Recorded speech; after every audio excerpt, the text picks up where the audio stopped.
అందరూ ఎలా ఉన్నారు? మా వాడి స్కూల్లో ఫీల్డ్ ట్రిప్‌కి వెళ్ళినప్పుడు ఒక కూపన్ ఇచ్చారండి. Ice cream coupon. నేమ్ వచ్చేసి స్కూప్స్ ఐస్ క్రీమ్ అండి. సో, అక్కడికైతే వెళ్ళాము. ఆల్మోస్ట్ 2 మంత్స్ అయిన తర్వాత వెళ్ళామండి కూపన్ యూజ్ చేయడానికి. సో, దాని డేట్ అయితే అయిపోయిందన్నారు. బట్ దాంట్లో లాస్ట్ డేట్ అనేది ఏం మెన్షన్ చేయలేదు. సో, మేమైతే అడిగాము. ఓకే. దానిపైన ₹100 ఆఫ్ ఉంది. వేస్ట్ చేసుకోవడం ఎందుకు అని చెప్పి మా వాడిని తీసుకువెళ్ళామండి. ఐస్ క్రీమ్స్ అయితే చాలా వెరైటీస్ ఉన్నాయి. దాంట్లో బెస్ట్ ఏది అంటే ఒకటి ఇచ్చారు. ఇదేనండి.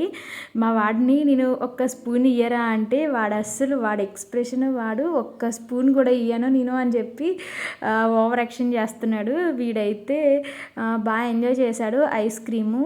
సో, వీడికి తిన్న తర్వాత ఒక 2 స్పూన్స్ అయితే ఇచ్చాడులేండి. టేస్ట్ అయితే బాగుంది. దీంతో సరిపెట్టకుండా మిల్క్ షేక్ కూడా కావాలి అన్నాడు. మిల్క్ షేక్ అయితే యావరేజ్ అండి. ఐస్ క్రీమ్ అయితే చాలా బాగుంది. వీడియో నచ్చితే సబ్స్క్రైబ్.